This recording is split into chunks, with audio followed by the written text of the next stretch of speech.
کوئی شاہ مشرقین بنا، نبی کا حسن رسالت کا نور عین بنا، علی کا خون لعاب رسول شیر بطول، ملے ہیں جب یہ عناصر تو پھر حسین بنا۔ صلوات پڑھنے والے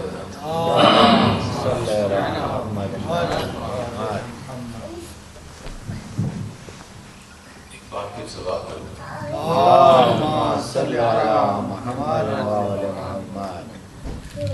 میں کیا بتاؤں دوستو تمہیں کہ کیا حسین ہے، میں کیا بتاؤں دوستو تمہیں کہ کیا حسین ہے، بشر تو کیا ہے انبیاء کا صدا حسین ہے، میں کیا بتاؤں دوستو تمہیں کہ کیا حسین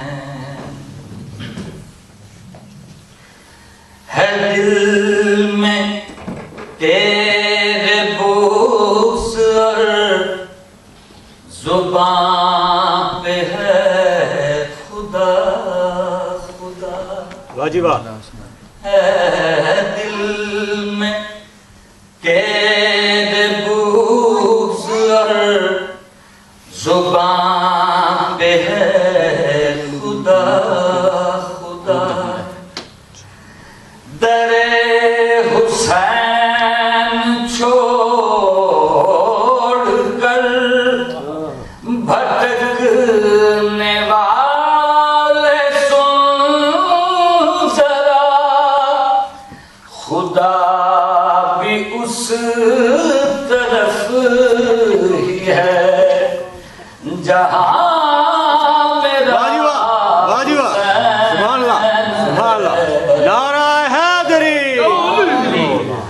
بتاؤں دوستو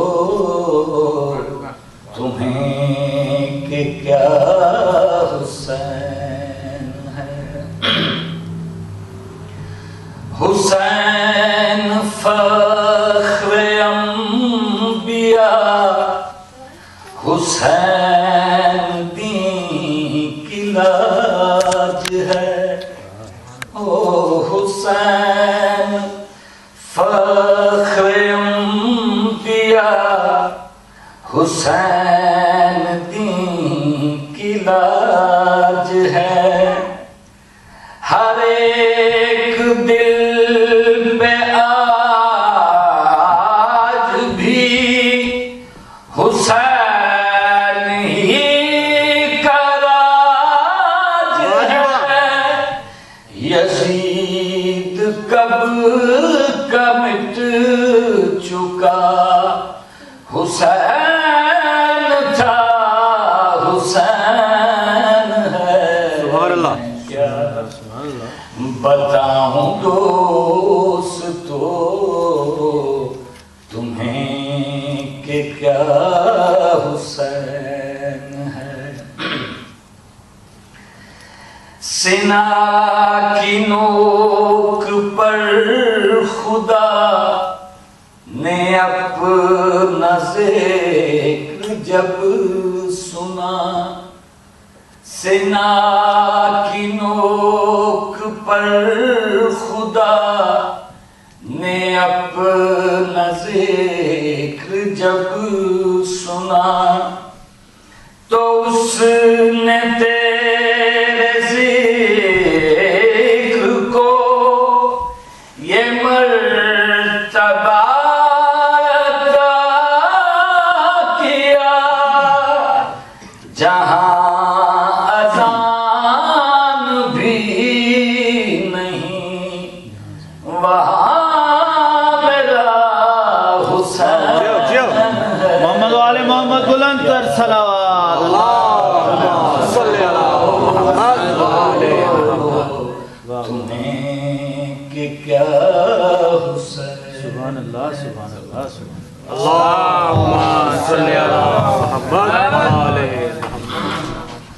نعرہ تکبیر اللہ اکبر نعرہ رسالت یا رسول اللہ نعرہ حیدری یا علی بآواز بلند صلوات اللہم صلی علی محمد و آل محمد. کربلا کی شیر دل ماں کی عظمت پر ایک اور بلند سلام. اللہم صلی علی محمد و آل محمد. ایک بھائی اور سلام کے دو تین شیر پیش خدمت.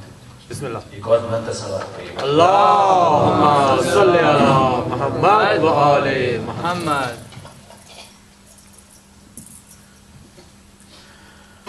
دونوں کی نگاہوں میں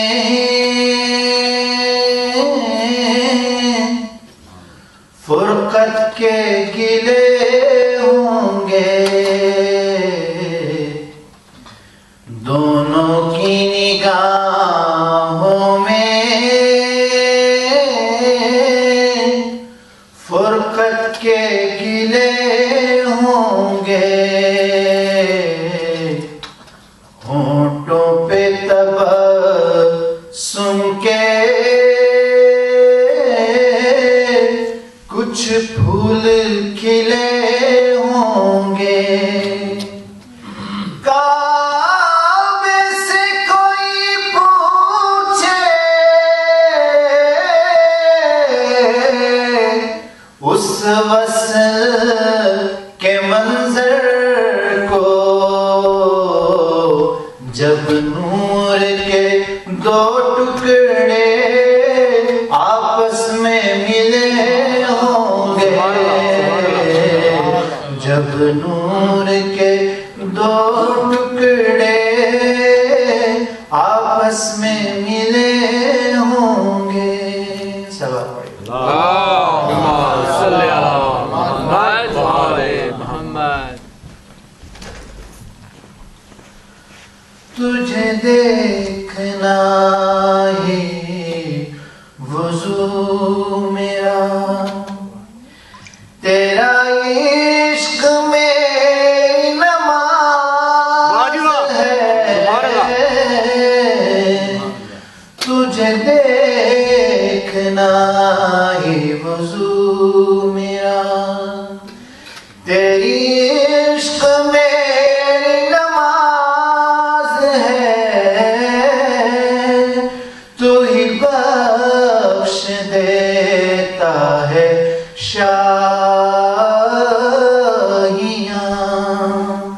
تو ہی بخش دیتا ہے شاہیاں. تو بڑا غریب نواز ہے.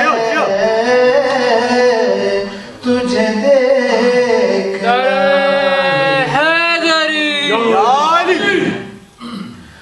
تو نبی کی پشت پہ ہو اگر تو نماز حق